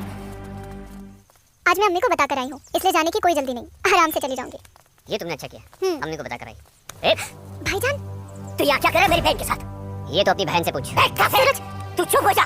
तुझे शर्म नहीं आती बेहया? काफिर के साथ इश्क लड़ाती है। इसी के साथ मुझे अपनी सारी जिंदगी बितानी है। चुप कर लड़के। जब्बार। भाईजान, अम्मी की रजामंदी से मैं इसके साथ हूँ, समझे आप? क्या? चलो सूरज, सूरज चलो यहाँ से, चलो। अम्मी की रजामंदी, अम्मी की रजामंदी। क्या अगर ये सच है? अगर से काम ले जब्बार, छोड़। मैं आसमा और अम्मी दोनों को। थोड़ा सा सोचो जब्बार। पंडित के लड़के से तुम्हारी बहन की दोस्ती हमारी बगावत में फायदा पहुंचा सकती है। मुझे फायदा वेदा नहीं देखना। मेरी बहन काफिर के साथ इश्क लड़ा रही है, मुझसे गवारा नहीं होता। तुम्हारी बहन नहीं, वो हमारी बहन है। बस कुछ दिन इंतजार करो, फिर वो काफिर का बच्चा होगा और हमारी तलवारें होगी।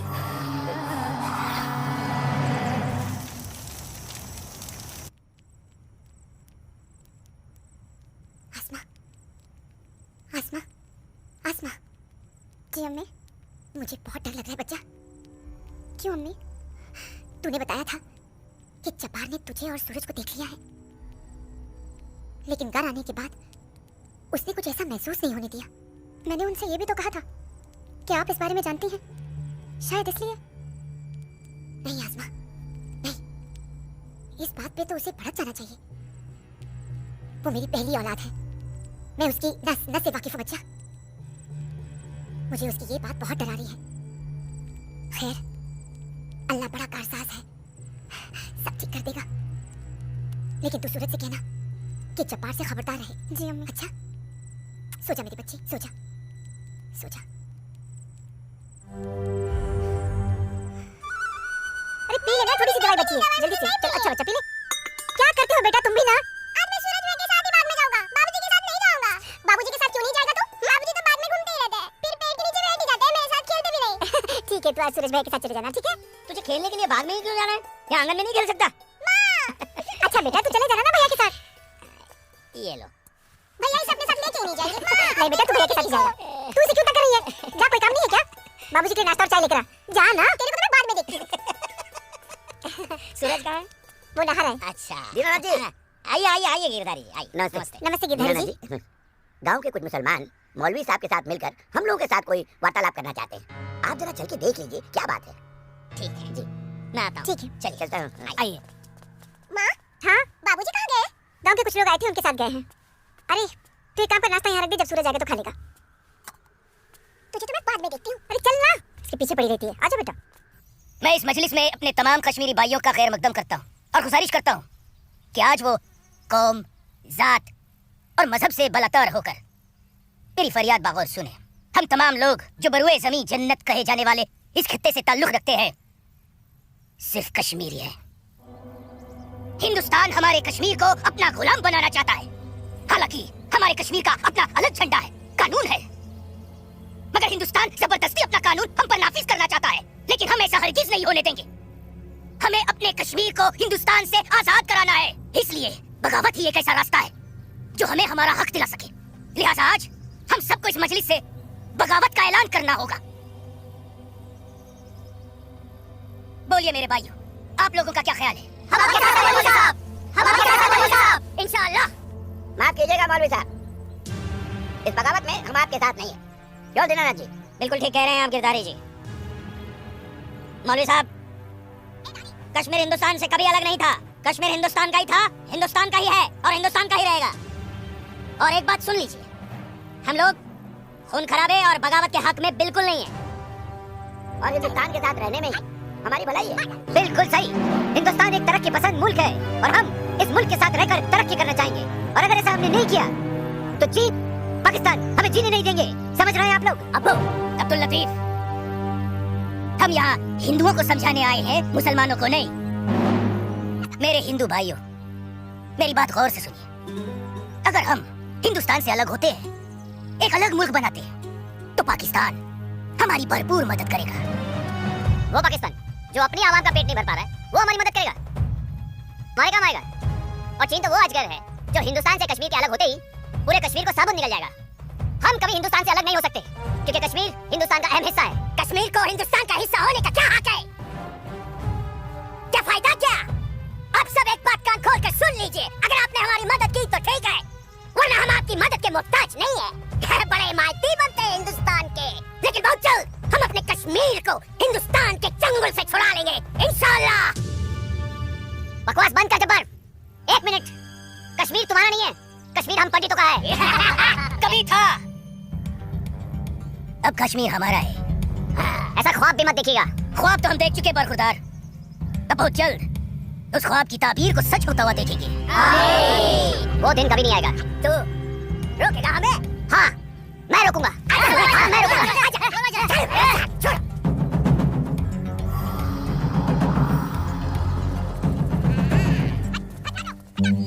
ऐसी बातें कर रहे हो? पाकिस्तान के चंद रुपयों के लिए कश्मीर को बर्बाद कर रहे हैं ये लोग। हम यहाँ तुम दोनों की जानिब से खुशखबरी की उम्मीद लगाए बैठे हैं, और तुम दोनों हमें ये मनूस खबर दे रहे हो कि हम पूरी तरह नाकाम हो गए। जी जनाब, कश्मीरी पंडितों ने हमारा बिल्कुल भी साथ नहीं दिया है, बल्कि हिंदुस्तान की हुकूमत तक हमारे प्लान की खबर तक पहुंचा दी गई है, जिसकी वजह से सब हुआ है। लाहौल वला कुव्वत। कश्मीरी पंडितों को हमने सरेआम काटा। हम उनसे साथ की उम्मीद कैसे रख सकते थे? आप बिल्कुल सही फरमा रहे हैं जनाब। ऐसा सोचना सरासर हमारी बेवकूफी थी। गलती तो हो चुकी है, अब आप बताइए आगे क्या करना चाहिए? कुछ भी करने से पहले हमें इन कश्मीरी पंडितों को अपने रास्ते से हटाना होगा। ये लो सलमा, पूरा बाजार है। अस्सलाम वालेकुम अब्बू। वालेकुम अस्सलाम बच्चे, वालेकुम अस्सलाम। अरे वाह।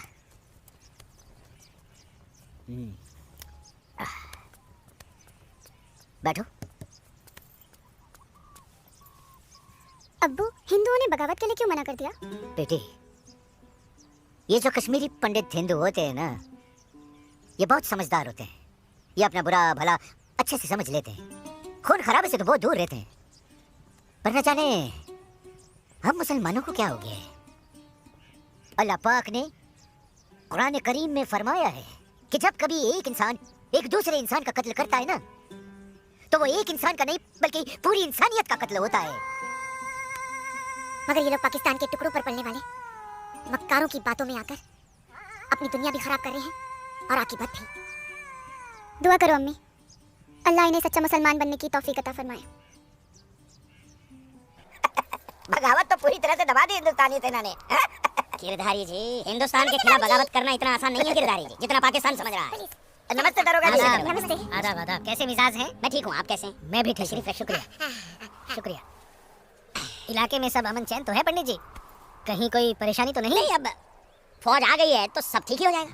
क्या मतलब? इनके आने से पहले माहौल ठीक नहीं था? ऐसा कुछ नहीं है। नहीं दरोगा जी, पाकिस्तान ने पूरे जम्मू कश्मीर का माहौल खराब करके रख दिया। इसमें सिर्फ पाकिस्तान की गलती नहीं है। जो लोग पाकिस्तान के बहकावे में आते हैं ना, उनकी भी तो गलती है। हाँ, ये तो है। सही कह रहे हैं आप। कश्मीरी मुसलमान पाकिस्तान का साथ ना दे तो वो कुछ नहीं कर पाएगा।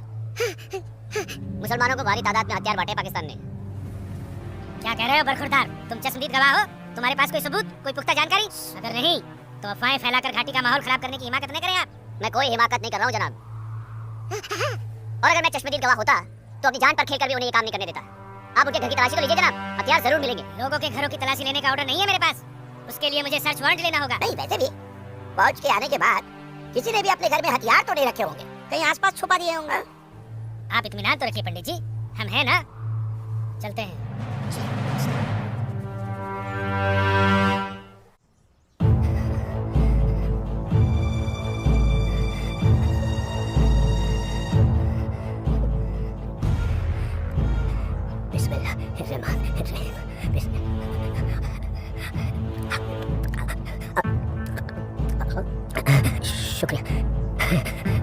शुक्रिया। बाहर पुलिस घूम रही है, इसीलिए डरकर यहाँ छुप कर बैठा है ना तू? अल्लाह के वास्ते आप चुप रहो। हाँ हाँ बच्चा, मैं तो हमेशा चुप ही रहती हूँ। मुझे तो बस इतना बता दे, वो तेरे पास कोई असला तो नहीं है ना? नहीं।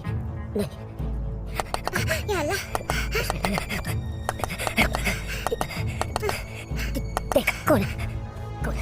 बिस्मिल्लाह।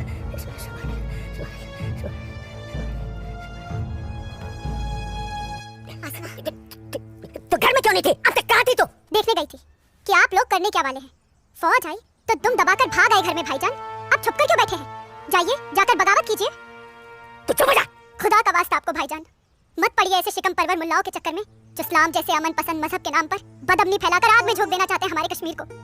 तू मुझे नसीहत मत दे मुझे नसीहत। भाईजान, नसीहत नहीं सुननी तेरी।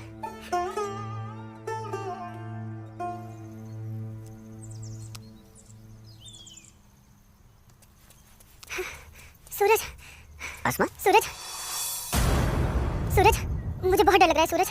उमा नगरी का माहौल दिन ब दिन खराब होता जा रहा है। मैं जानता हूँ आसमा, लेकिन तुम चिंता मत करो, सब ठीक हो जाएगा। कुछ ठीक नहीं होगा सूरज। मैंने कल जब्बार भाईजान और उनके दोस्तों को बात करते हुए सुना था। उनकी बातों से तो लग रहा था कि वो लोग कोई बहुत बड़ी गड़बड़ करने वाले हैं। आसमा, पहले भी तुम्हारे जब्बार भाईजान जैसे लोग पाकिस्तान की शहर पर ये कोशिश कर चुके हैं, मगर ना तो वो तब कामयाब हुए थे और ना अब होंगे। अल्लाह तुम्हारी जुबान मुबारक करे। एक तो ये हालात और ऊपर से भाईजान, उन्होंने मेरे घर से बाहर निकलने पे भी पाबंदी लगा दी। पाबंदी लगा दी? वो ऐसे कैसे कर सकता है? बड़े भाई है ना। अरे तो अम्मी से कहो, उसे समझाए। सूरज, एक मुसलमान खानदान में औरतों को मर्दों के खिलाफ बोलने की आज़ादी नहीं होती। वो तो अल्लाह का शुक्र है, मेरे अब्बू बहुत नेक दिल इंसान है, लेकिन भाईजान वो मुझे तुम्हारे साथ नहीं देख सकते और मैं तुम्हारे बिना नहीं जी सकती। तुम मुझे अभी अपने साथ अपने घर ले चलो। नहीं आसमा, ऐसे नहीं। मैं तुम्हें पूरे समाज के सामने अपनी दुल्हन बनाकर अपने घर ले जाऊंगा। सूरज, मुझे तुम पर पूरा भरोसा है, लेकिन अपने नसीब पर नहीं। ये हालात और समाज के ठेकेदार हमें ऐसा करने की इजाजत नहीं देंगे। इसलिए सूरज, मैं आज अभी से खुदा को हाजिर और नाजिर मानकर तुम्हें अपना शौहर कबूल करती हूँ। आसमा, जब तुम एक लड़की होकर इतनी हिम्मत कर सकती हो, तो मैं भी अपने ईश्वर को साक्षी मानकर तुम्हें अपनी धर्मपत्नी स्वीकार करता हूँ।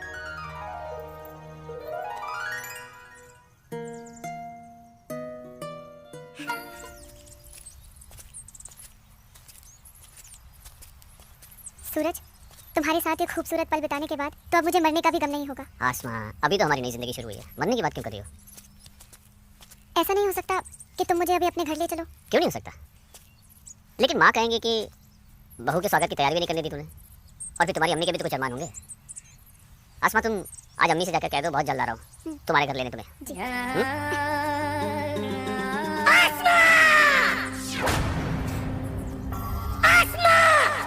भाई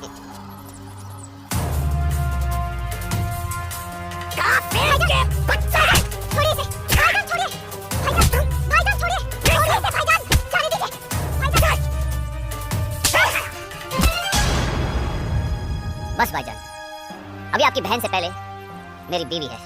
हाँ, शादी कर ली हमने। घर जाकर इसे विदा करने की तैयारी कर लो। उससे पहले मैं तुझे इस दुनिया से विदा ना कर दूं।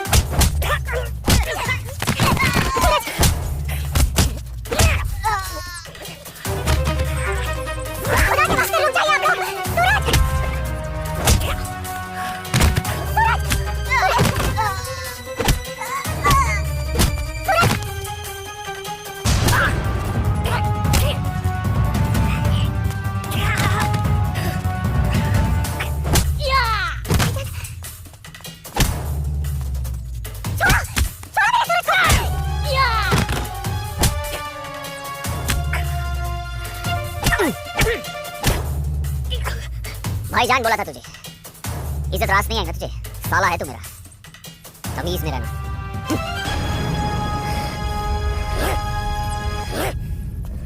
चलो आसमा, तुम्हें छूने की हिम्मत भी नहीं करेगा अभी। चलो।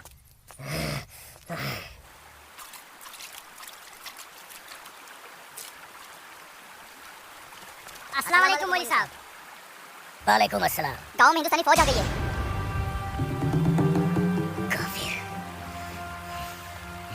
ठीक है, तुम सब अपने अपने घर जाओ और कोई ऐसी हरकत मत करना जिससे किसी को तुम पर शक हो। जी मौलवी साहब। और सुनो जी जब्बार और बाकियों को भी इत्तला कर देना।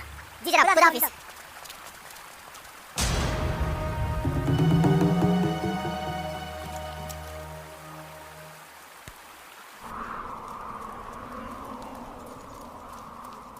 आसमा, आसमा, अम्मी, जब्बार, किधर है? किधर है आसमा? ओए, कहाँ है तू? कहाँ है ये आसमा? जब्बार, कहाँ है आसमा? आसमा कहाँ है अम्मी? जब्बार, यही नहीं होगी बच्चा। पता है आपको, लेकिन आप मुझे नहीं बताएंगे। जब्बार, मैं भी आपको कुछ नहीं बताऊंगा। एक बात मुझे समझाइए अम्मी, जब मेरी और आपकी रगों में एक ही खून दौड़ रहा है, तो फिर अपनी बेटी को एक काफिर के साथ तस्वीर करके आपका खून क्यों नहीं खोलता? मेरा खून तो खोलता है। आसमा, कहाँ है ये लड़की? मैंने आपको कहा था, समझाया था, उसे रोकिए, अम्मी। लेकिन अब तो खुद उसके रास्ते हमवार करने में लगी हुई थी। आप रोकते कैसे? इसलिए अब आप मुझे भी मत रोकिएगा। जब्बार, जब्बार, तुझे खुदा रसूल का वास्ता, सब मेरा कसूर है, उस बच्ची का कोई कसूर नहीं। तू मुझे सजा दे, मुझे सजा दे बेटा, मुझे सजा दो जब्बार। आपको क्या सजा दूं? आपको क्या सजा दूं मैं? रोकना चाहिए हिंदू लड़के के साथ इस लड़ाई। जब्बार, या खुदा मेरी बच्ची को बचा ले। मेरी बच्ची को बचा ले। अस्सलाम वालेकुम मौलवी साहब। वालेकुम अस्सलाम दरोगा जी। कैसे मिजाज है मौलवी साहब? और माहौल यहाँ का कैसा है? अल्हम्दुलिल्लाह, ये तो जन्नत है। यहाँ तो हर तरफ अमन और चैन है। बहुत खूब, बेहतर। लेकिन हमें जानकारी मिली थी कि कुछ लोग यहाँ पर माहौल बगावत का करना चाहते हैं। लाहौल बिला कुव्वत। नहीं नहीं दरोगा जी, ये तो किसी कमबख्त ने यूं ही कोई अफवाह फैला दी होगी। उमा नगरी की आवाम तो बड़ी अमन पसंद है। यहाँ तो हिंदू और मुसलमान के बीच बड़ा भाईचारा है। माशाल्लाह, ये भाईचारा और अमन चैन आपके होते हुए बने रहना चाहिए मौलवी साहब। इंशाल्लाह। खुदा हाफिज मौलवी साहब। खुदा चलता हूँ। नाराए तकबीर! नाराए तकबीर! भाइयों, पूरे जम्मू कश्मीर में हिंदुस्तानी फौज हमारी बगावत को कुचलने की कोशिश कर रही है, लेकिन हम इस बगावत को रुकने नहीं देंगे। नाराए तकबीर! हम उमा नगरी के मुसलमान आज ऐसी तारीखी बगावत करेंगे कि इस जम्मू कश्मीर की तारीख में इस बगावत के लिए हमारा नाम सबसे पहले सुनहरे अल्फाज में लिखा जाएगा। नाराए तकबीर! नाराए तकबीर! दिमाग खराब हो गया तुम्हारा? एक पंडित का बेटा होते हुए एक मुसलमान की लड़की के साथ शादी कर बैठे। अपनी जाति, परिवार और समाज के बारे में कुछ नहीं सोचा। मैं आसमा से प्यार करता हूँ बाबूजी। खामोश! प्यार नहीं, पाप किया है तुमने, बहुत बड़ा पाप। अपने खानदान के नाम पर काली पोत दी है तुमने। बिरादरी के सामने नाक कटवा दी हमारी। अब इनमें से कोई भी ना हमारे घर आएगा, ना हमारे घर का पानी भी पिएगा। मुझे माफ कर दीजिए बाबूजी, माफ कर दीजिए। और आप लोग मेरे किए की सजा बाबूजी और मेरे परिवार को मत दीजिएगा। मैं आसमा को लेकर कहीं दूर चला जाऊंगा। तुम्हारे दूर चले जाने से तुम्हारे बाबूजी के माथे पे लगा कलंक धुल नहीं जाएगा। सिर्फ तुम्हारे कह देने से तुम्हारी पत्नी नहीं हो सकती वो लड़की, भूल जाओ उसे। लेकिन चाचा, हिंदू बिरादरान इस जरूरी ऐलान पर गौर फरमाए। हमें अपने कश्मीर को हिंदुस्तान से अलग एक आजाद मुल्क बनाना है। लिहाजा उमा नगरी के तमाम हिंदुओं को मेरा ये फरमान है कि अगर वो इस जम्मू कश्मीर में रहना चाहते हैं तो जल्द से जल्द वो अपना मजहब छोड़कर मजहब इस्लाम में दाखिल हो जाए। और जो हिंदू मर्द इस्लाम नहीं अपना सकते वो अपनी बीवियों और बेटियों को हमारे लिए छोड़कर उमा नगरी से चले जाए। ये मेरा मशवरा नहीं, मेरा हुक्म है। इनकी इतनी हिम्मत, हम हिंदुओं को धमका रहे हैं। हिम्मत तो होगी ना। पाकिस्तान का हाथ जो इनके सर पे और घर में हथियार। इसीलिए मैं आप लोगों से कह रहा था कि अपनी सुरक्षा के लिए अपने घरों में हथियार रख लेते। लेकिन आप लोगों ने मेरी एक बात नहीं मानी। जम्मू कश्मीर इनके बाप का है। कैसी बातें कर रही है दीनानाथ जी? दीनानाथ जी, हमें इसी वक्त पुलिस की मदद लेनी चाहिए। ठीक कह रहे हैं आप। आज की रात सब लोग चौकन्ने रहना। इन बदमाशों का कोई भरोसा नहीं है। घर में बच्चे ऐलान सुनकर घबरा रहे होंगे। हाँ, इस वक्त हम सभी को अपने अपने घर चले जाना चाहिए। बाबूजी, मुझे बहुत डर लग रहा है। चलिए घर चलिए ना बाबूजी। दीनानाथ जी, चलिए बाबूजी।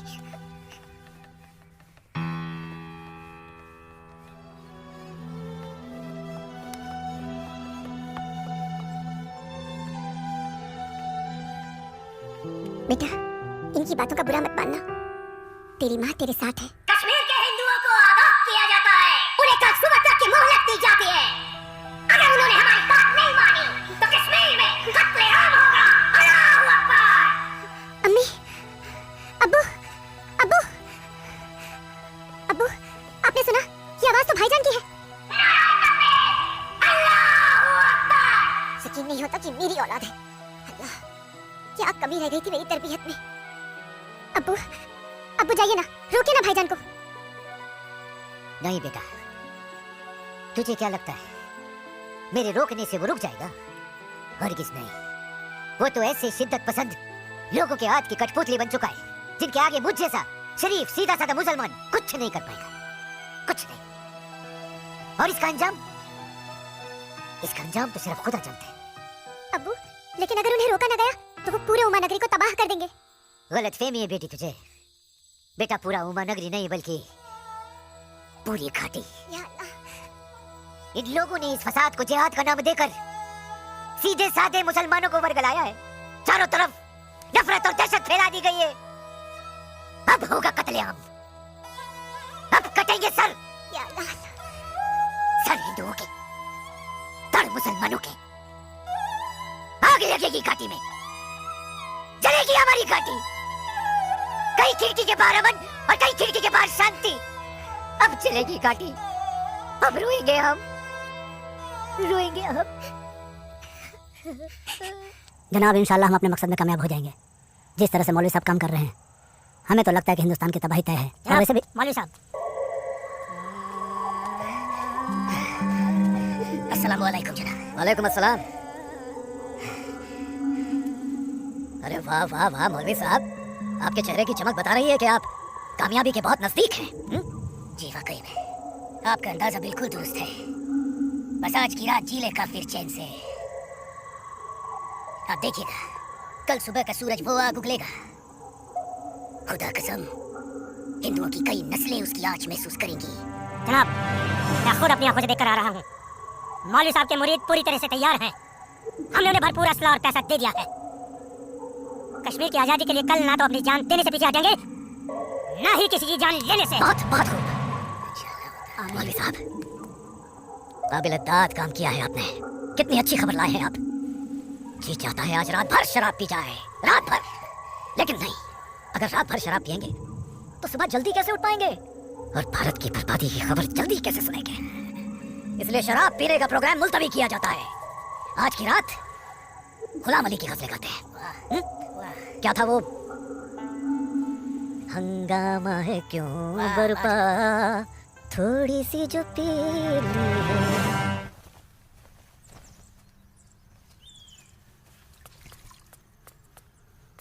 ये क्या, कश्मीर छोड़ के नहीं गए तो मार दिए जाओगे?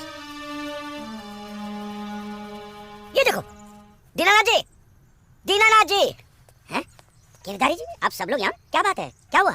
आपके दरवाजे पे क्या लगा है देखिए, ये देखिए। कश्मीर छोड़कर नहीं गए तो मार दिए जाओगे? इसका मतलब ये लोग मस्जिद से निकलकर अब हमारी दहलीज तक आ गए।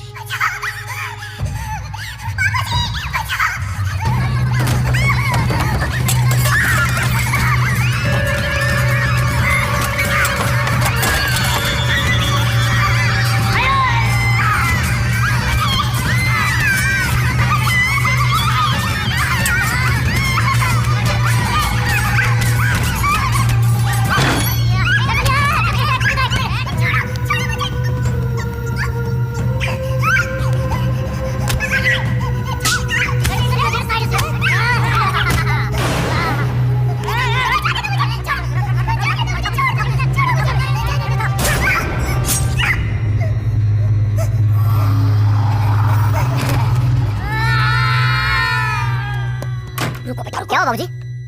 मुसलमानों का खून नंगी तलवार के साथ हमारी तरफ आ रहा है। तुम अंदर जाओ। लेकिन बाबूजी अंदर छुपने से क्या होगा? बाहर निकल के सामना करते होंगे। बाबूजी में कोई सामना मामला नहीं करना है। क्यों बाबूजी? उनका सामना करते ना। बाबूजी मैं कह रहा हूं तुम अंदर जाओ। अंदर चलिए बाबूजी।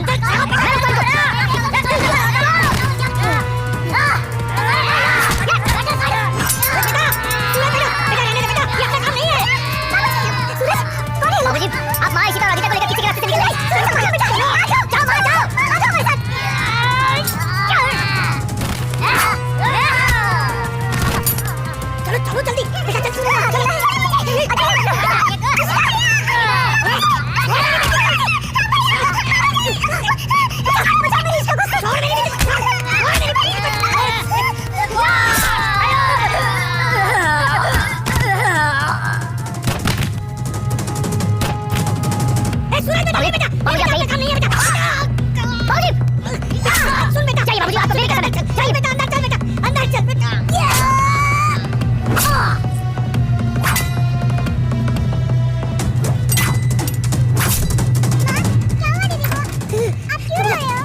चलो जल्दी बेटा, चल इशिका हो गया। ये ऐसे क्यों लेती है? इशिका तुम बोलती क्यों नहीं हो? इससे पहले कि वो दरिंदे मेरे बेटी को नोच ले, मैंने इसे जहर दे दिया।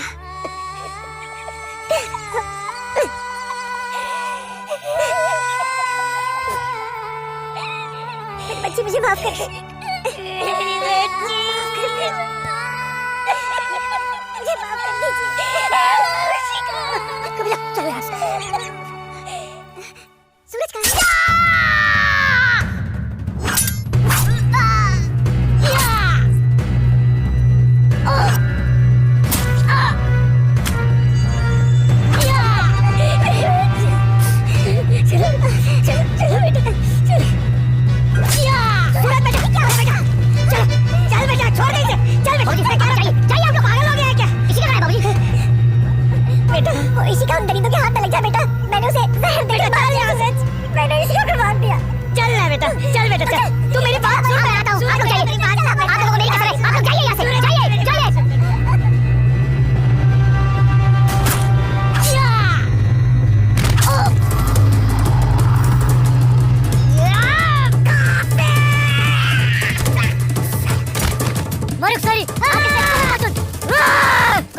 मेरी घर का कुछ सही था मारो अटैक नहीं काबिल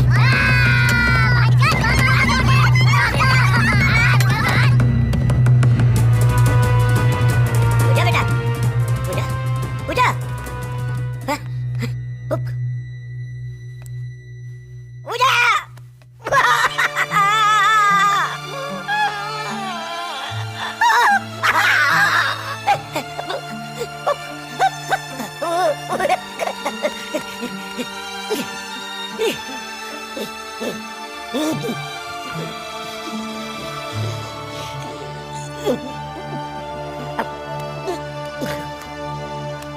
जाने दो मुझे अम्मी रुक जा अम्मी रुक जा अम्मी रुक जा मेरी मम्मी रुक जा अम्मी जो खुदा का वास्ता रुक अम्मी मुझे मेरी जान से रुक जा अम्मी मुझे जाने दो आसमा रुक जा आसमा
या अल्लाह ये क्या गजब ढा दिया मेरे जन्नत जैसे कश्मीर को जहन्नुम बना दिया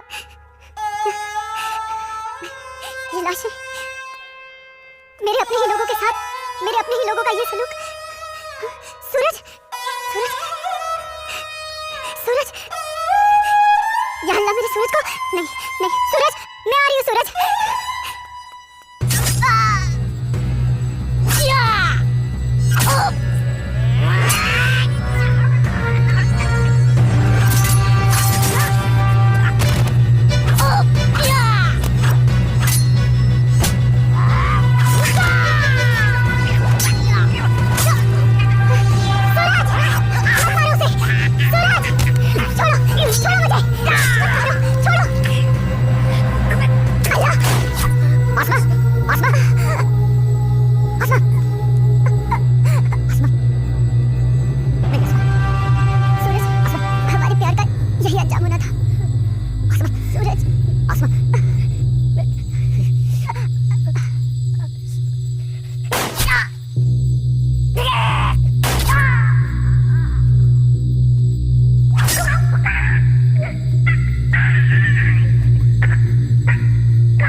कश्मीर वतन ये पाकीज़ पाए तुमको था दूर जुल्मों के जबर जा जा छुनाए मोतन बुकुर्स मजबूर कहाँ खून चुहारान कहाँ नाच लायान हर वक्त जिनाज़ चुनेरान लकटन जिगरन बाजन ही दिलालन तुलहा कूता ब्यूं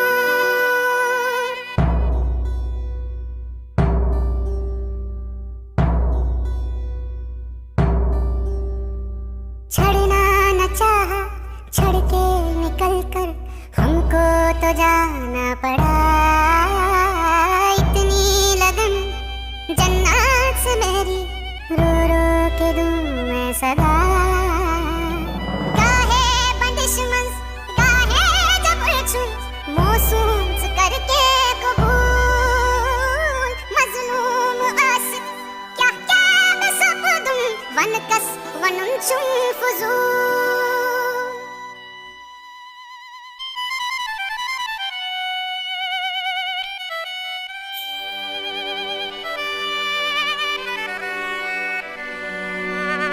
देना न चाहा देके बेटी को जहर पिलाना पड़ा, इज्जत जो सबसे प्यारी थी इसकी माँ ने बचाना चाहा।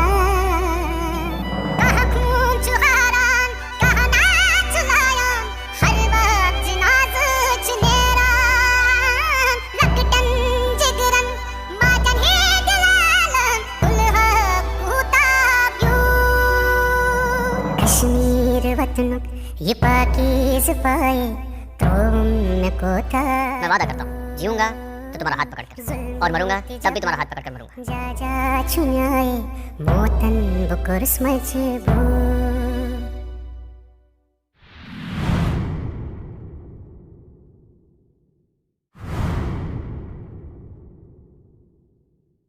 आज समय ने करवट ली है और स्वतंत्र भारत के सशक्त गृह मंत्री व प्रतिबद्ध प्रधानमंत्री की बदौलत पुनः घाटी में प्रकाश की किरणें फूटी हैं। हम समस्त कश्मीर और उसकी आवाम के मंगल की कामना करते हैं। मैं संकल्प प्रस्तुत करता हूँ भारत के संविधान के अनुच्छेद 370 के खंड 1 के साथ पठित अनुच्छेद 370 के खंड 3 द्वारा प्रदत्त शक्तियों का प्रयोग करते हुए राष्ट्रपति संसद की सिफारिश पर यह घोषणा करते हैं कि यह दिनांक जिस दिन भारत के राष्ट्रपति द्वारा इस घोषणा पर हस्ताक्षर किए जाएंगे और इसे सरकारी गैजेट में प्रकाशित किया जाएगा, उस दिन से अनुच्छेद 370 के सभी खंड लागू नहीं होंगे। 370 आज हटने से हमारा पूरा देश आजाद हो गया है। 370 से देश की इकोनॉमी आजाद हो गई है। 370 हटने से जो मिलिटेंसी है वो खत्म हो गई है। मोदी जी ने कहा था सबका विकास सबका विश्वास, वो विश्वास आज उन्हें कायम कर दिया। जो सपना सरदार वल्लभ भाई पटेल का था, बाबा साहब अम्बेडकर का था, डॉक्टर श्यामा प्रसाद मुखर्जी का था, अटल जी और करोड़ों देशभक्तों का था, वो सपना अब पूरा हुआ है। जम्मू कश्मीर और लद्दाख में एक नए युग की शुरुआत हुई है। अब देश के सभी नागरिकों के हक भी समान है और दायित्व भी समान है। मैं जम्मू कश्मीर के अपने भाई और बहनों से, लद्दाख के अपने भाई और बहनों से आह्वान करता हूं, आइए हम सब मिलकर दुनिया को दिखा दें कि क्षेत्र के लोगों का सामर्थ्य कितना ज्यादा है, यहाँ के लोगों का हौसला, उनका जज्बा कितना ज्यादा है। आइए हम सब मिलकर नए भारत के साथ हम नए जम्मू कश्मीर और नए लद्दाख का भी निर्माण करें।